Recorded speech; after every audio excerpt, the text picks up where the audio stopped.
All right, welcome everyone. This is Dr. Clark, the Center for Weight Loss Success. Tonight on Losing Weight USA, we're going to talk a little bit about estrogen, progesterone, testosterone, basically kind of menopausal type of things, although this does affect men as well. Menopausal type of things, and then kind of why does it affect your weight? Okay, how does menopause affect weight? So it's kind of really estrogen, menopause, weight gain. Obviously, all women at some point are going to go through menopause. And the question is, why does it seem like is that real that gee, when you go through menopause, it seems like, hey, I'm gaining weight like crazy? And the bottom line is, yeah, there's a lot of truth to that. And we'll discuss kind of why that occurs. All right, let me give the official welcome. Welcome to Losing Weight USA. This is kind of real-time answers to your weight loss questions, as well as some of the latest research, a little bit of expert advice, gives you direct access not only to me, but you should be receiving the health tips and recipes via the membership portal. Each webinar is going to last about 30 minutes or so. If you have questions, just type them in during the presentation. We'll get to them at the end. And if you think of things once we're all done, just give us a yell here at the Center for Weight Loss Success. The email is success@cfwls.com. Phone number 757-873-1880. All right, let me flip these slides over here. If I can. Hopefully that'll work, and it does. Okay, so, and we're talking about hormones. This seems to be a common topic kind of with us, and because hormones do affect your health, your overall health. So is there something about, specifically, we'll call these the sex hormones, that change in hormones? As menopause occurs, there is significant change in hormones, and is there something about that that makes women gain weight? It doesn't really just affect women, it also affects men. And the bottom line is, yes, there is, because almost every woman has some complaint or observation about this. So is it just related to age, or is it real? And if it is, kind of why? What can you do about it? Well, there are limited things we can really do about it, because for all women, eventually they go through menopause. There's a way to really turn that off. All right, I just like that slide, so we'll skip on there. So balance, when we talk about hormones, I say this all the time, balance is absolutely key. You get one hormone way out of whack, it does tend to affect other hormones too. So balance is key. You don't want too much, don't want too little, you want just the right. Now, having said that, optimal levels tend to be nice as well. That's kind of, there tends to be with just about everything we can measure. There's kind of what we refer to as normal ranges. And normal ranges basically, just I digress here for a minute, but normal range of anything typically means that 95% of the population falls in this range. Abnormal then being, okay, the other 5%. So kind of, the issue there is, even in normal range, then there are better amounts. And it doesn't matter what we're talking about that we're measuring. So there are optimal levels for just about everything, hormones included. All right, now when we talk about hormones, you'll often hear me talk about bioidentical hormones. And what does that actually mean? So bioidentical hormones are basically what your body, it looks exactly the way your body makes your hormones. So it's basically human hormones, bioidentical hormones, they're exactly the same, meaning they look exactly alike. Now, that doesn't mean that bioidentical hormones came from humans. It's like, no, it's just chemistry. Chemistry, chemists can make these things to look exactly the way you made it. And if it looks exactly the way you made it, your body can't tell it from something else. It's like, and so it utilizes it just the way your body should utilize it. And so when we say human hormones, say bioidentical hormones, they mean they look exactly the same. That doesn't mean they came from the same thing. Okay, what you made isn't actually came from plants or anything like that, but we can actually take plants and subsequently with chemistry make it look exactly the way your body makes it. Okay? And that's true for most hormones, really most things nowadays. It can actually be made synthetically. I say synthetically, it just means with chemistry. as opposed to when we actually call something a synthetic hormone. So when we call something a synthetic hormone, that actually does mean something different. And what it really means is that it does not look exactly the way your body made it. So bioidentical hormones means it looks exactly the way your body made it. Synthetic hormones mean they don't look exactly the way your body made it.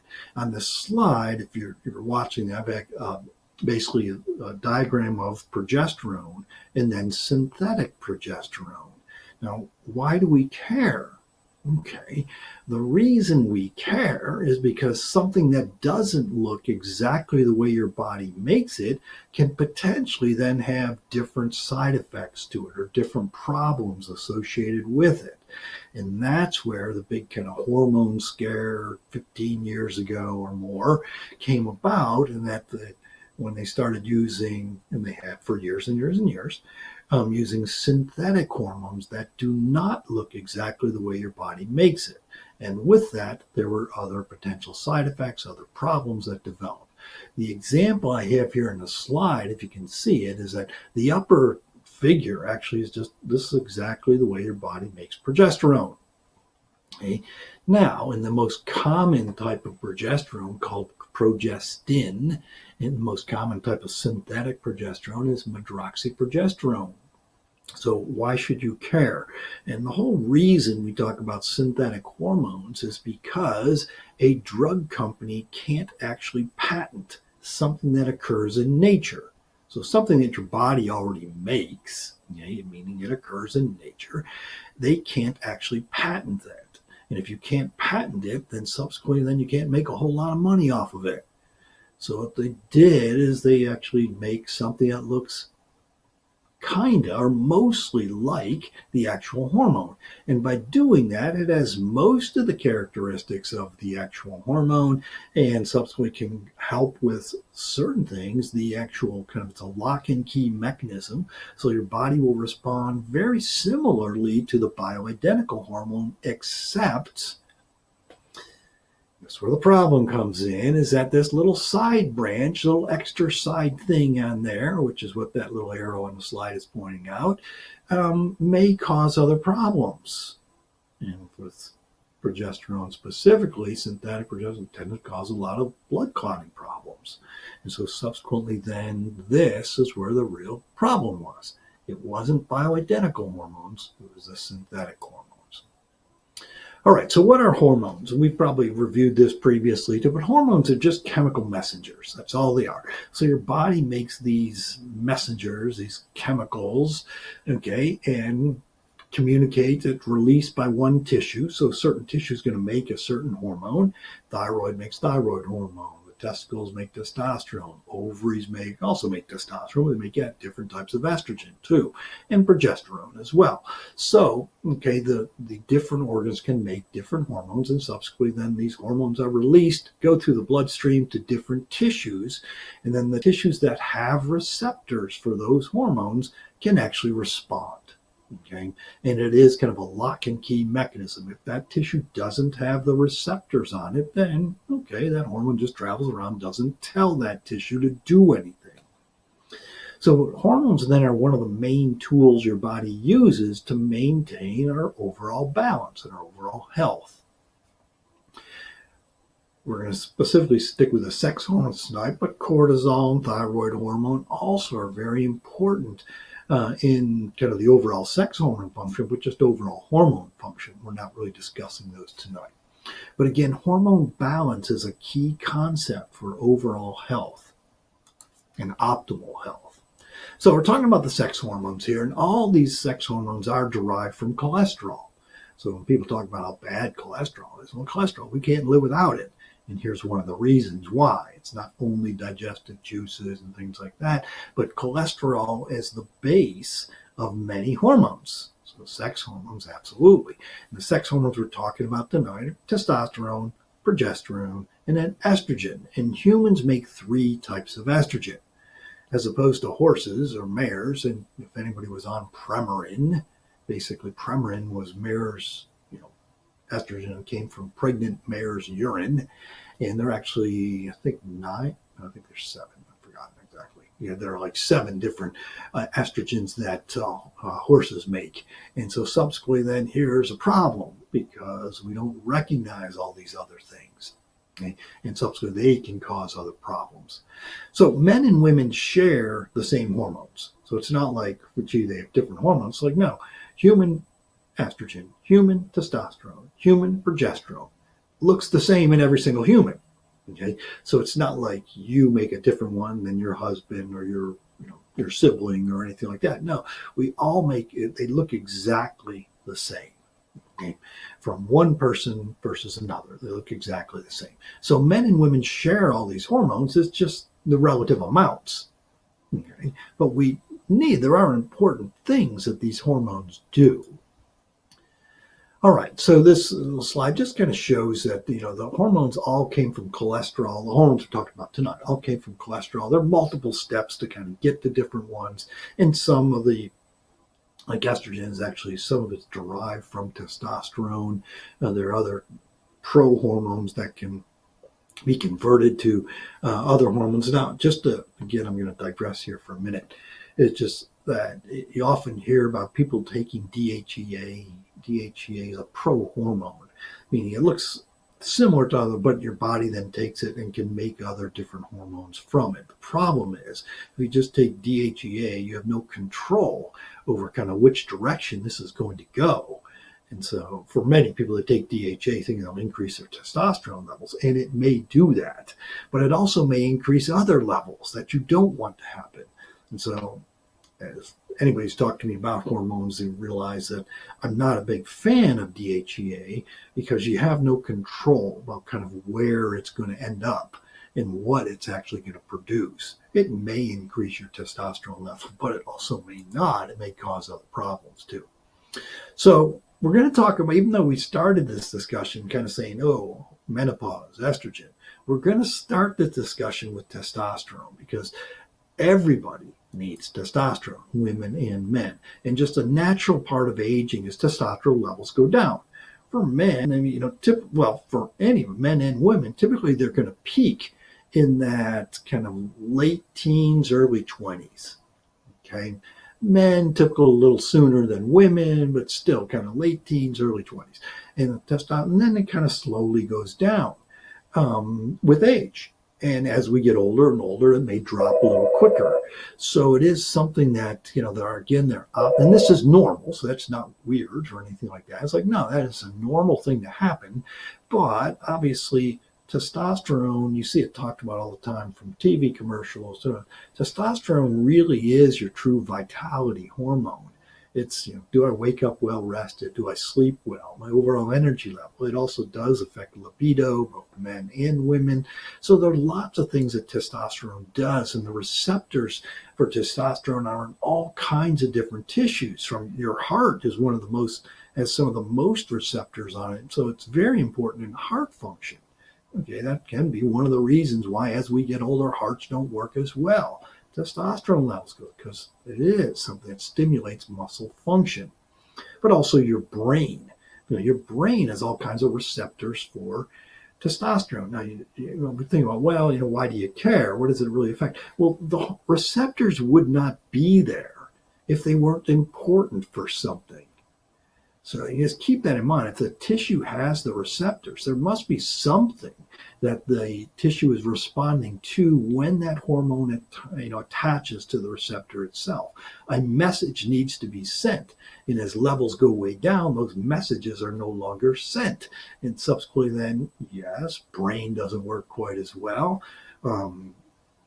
Breast tissue, bones are one of the biggest things. Osteoporosis, when testosterone levels go way down, osteoporosis much higher.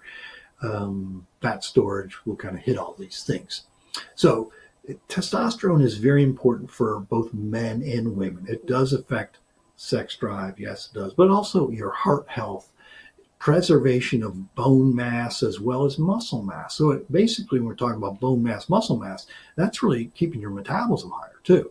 And just an overall sense of well-being. Now, women don't produce nearly the amount of testosterone that men do. Women produce about 10% of what men do. And part of that is because women are much more sensitive to testosterone. They don't need really high levels.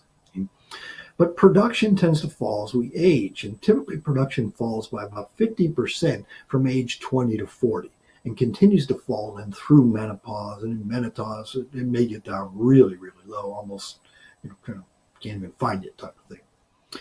It also tends to drop during pregnancy, and typically there's about a 10 to 15% drop in testosterone after each pregnancy. And you can almost look at that as kind of nature's family planning. And what to think about there is that, gee, if your testosterone levels fall after each pregnancy, typically then libido is not quite as high either. So it's not just your kids that are kind of affecting, the kid's not sleeping at night, therefore you're not sleeping at night, and therefore you don't really have a libido. Well, actually, this is something that naturally occurs, and with each pregnancy, typically testosterone levels go down, and then subsequently libidos also then go down too. So they have a lower sex drive, and it's kind of okay, that's nature's family planning right there. And testosterone also can be converted to estrogen, and this tends to happen more in fat cells, okay, which is going to become important here and talk about the estrogen. So before we get to estrogen, we're going to talk about progesterone. Progesterone is kind of the natural antagonist to estrogen, or the balancer of estrogen. It's kind of the yin and the yang, so to speak. It kind of keeps things in balance. So for women, typically need both estrogen, but also progesterone. And the relative balance then determines kind of a state of physical and emotional well-being. Progesterone is mainly produced by the ovaries, a little bit by the brain, a little bit by the adrenal glands, and receptors are found again kind of all over the body, from the brain to breast tissue, blood vessels, bones, reproductive organs. Okay? So again, very important for lots of different optimal organ function. So low progesterone levels, women typically tend to be more prone to fibroids. Also potentially endometriosis and potentially uterine cancer. So kind of things that it's kind of, again, one of those things you don't want nothing, right? Estrogen. And there's kind of the real thing we talk about when we talk about the menopause, okay, when estrogen levels going really low. I mentioned earlier that there are three types of human estrogen. Okay, there's estrone, estradiol, and estriol. Okay? So estrogen, again, is the primary female hormone. So this is what this up and down during a normal cycle, this is what causes you to have a cycle. Okay? The adrenal glands and the ovaries are each responsible for the estrogen. So most of it's actually the ovaries, but the adrenal glands can make some estrogen as well. Again, estrogen receptors widely distributed throughout the body, the brain, the breast tissue, bone, blood vessels, reproductive organs. So we kind of see these, and the point there being is that it's not just reproduction that this affects. It affects many different organs when levels start going way out of whack. So obviously estrogen's very important in maturation. I mean, this is why, men, for boys, when they go through puberty, testosterone levels go real high. For women, when they go through puberty, this is kind of the estrogen levels start going way up. And so then they start developing cycles, but it also, makes you have sexual maturation, breast development, and start having true reproductive cycles then. So again, adult women tend to have three primary estrogens. Estradiol is the most important one, but also estrone and estriol. So talk a little bit about each of them. Again, estradiol, or E2, is the strongest of the estrogen. It's the main one produced by the ovaries. Now, the balance of estrogen and progesterone kind of shifts during a cycle, and that's what makes you have a cycle. Okay, so disturbances in the ratio can produce then symptoms from anxiety, emotional changes, insomnia. And some women are very susceptible to that during their cycles. Estradiol production tends to remain fairly stable during the kind of 30s and 40s, but then it starts becoming very erratic. And this is what the perimenopausal symptoms. So you start getting more erratic cycles. You may have surges and falls, and finally at menopause, the number kind of goes way, way down. And basically menopause is the ovaries quit working. And so they're not going through that normal cycle anymore. estrone, that's E1. So estrone is the next strongest estrogen. It's very important postmenopausal. It's produced by the conversion of estradiol in the tissues, and estrone tends to be the main postmenopausal estrogen because estradiol during menopause, estradiol levels go real low, estrone levels tend to go up. Now, this is going to be important coming here in a minute. Estriol, we'll keep this pretty quick because estriol is really important during pregnancy. Okay, helps stabilize pregnancy, but basically it's the weakest of the three estrogens. So it has important changes in pregnancy, very important for that. And also is kind of protective against breast cancer. But it tends to, again, as the ovaries fail, estriol levels then go way down as well. All right, so kind of when you start approaching menopause, which is the average age of menopause is about 51, but you may start getting symptoms years ahead of time as these things start, the kind of surges up and down tend to start getting a little out of whack. And we often refer to this little bit out of whack as estrogen dominance. And it's because progesterone levels tend to fall sooner than the estrogen levels do. So if there's more estrogen levels or more higher estrogen levels, it's estrogen dominant. And subsequently, then you may start getting symptoms. And progesterone falling can actually happen, 5-6 years earlier than the estrogen starts dropping way down. Again, potentially causing symptoms. We'll talk about a little more about estrogen dominance, I think, in the next week or two. We'll probably talk a little more about that. So what is menopause? And menopause basically is your ovaries quit working. That's the simplified version of them. So the ovaries fail, they no longer produce the estrogen.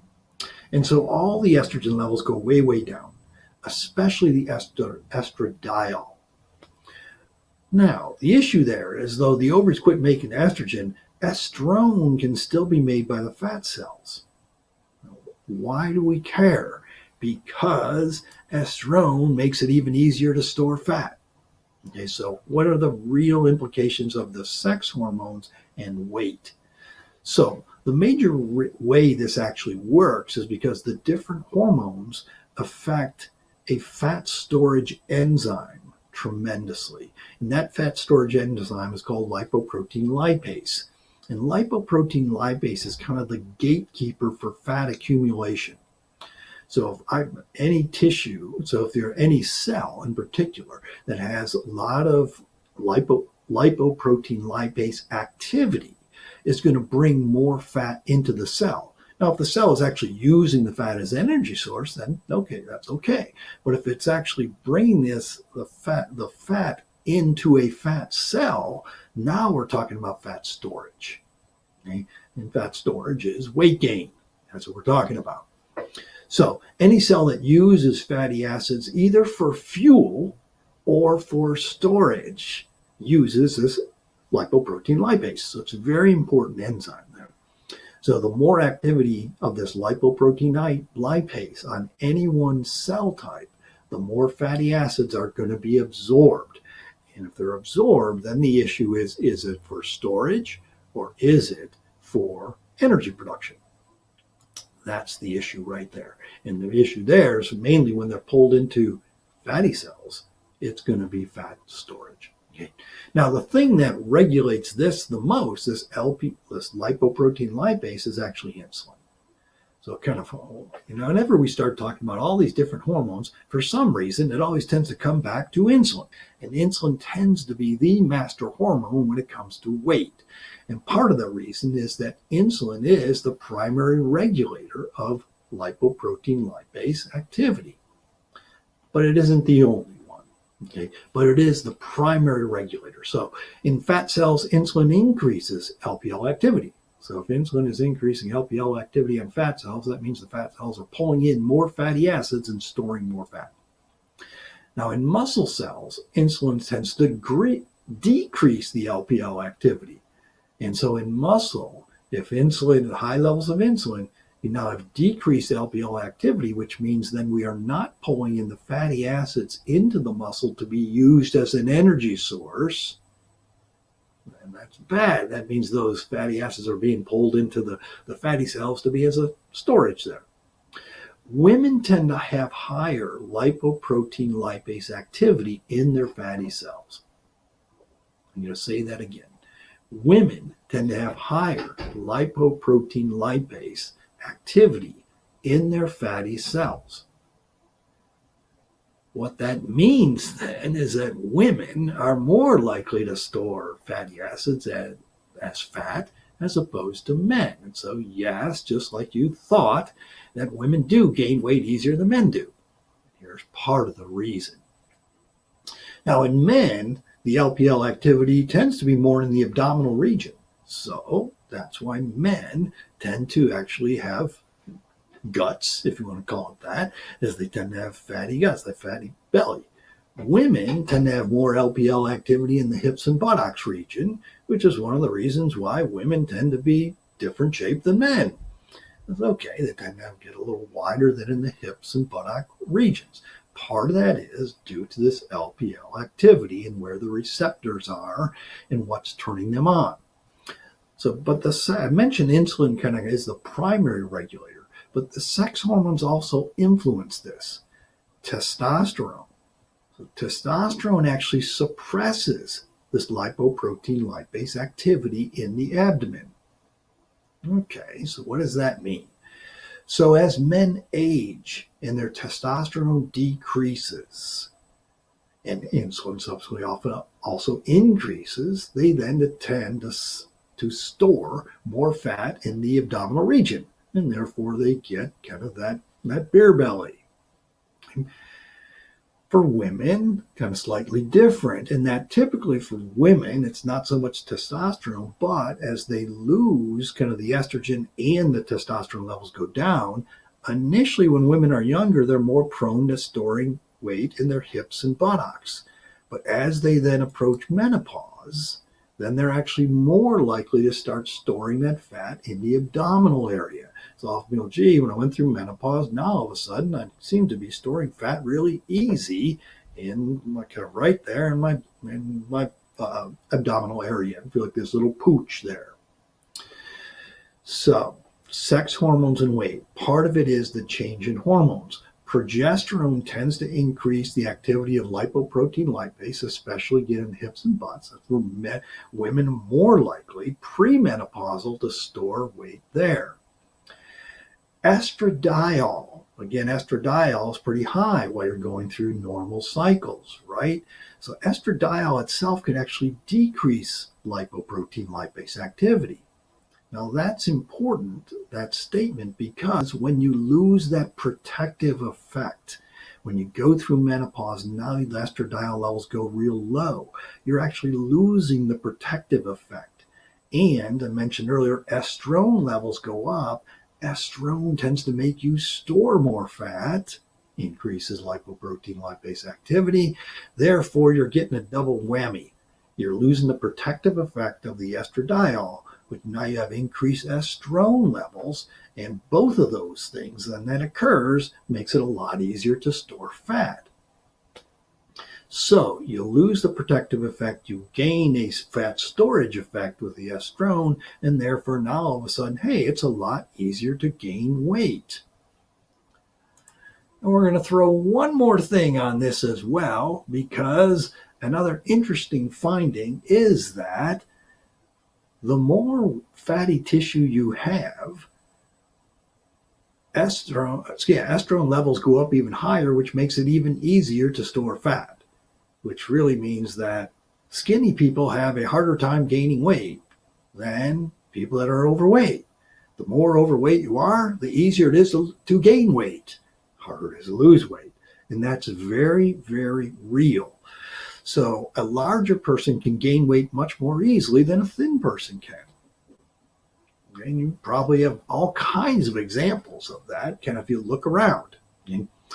Now, since we talk about carbohydrate all the time and insulin and that kind of thing, carbohydrate meals increase lipoprotein lipase activity, especially in the fat tissue. Again, one more reason why low carbohydrate diets will help with preventing fat storage.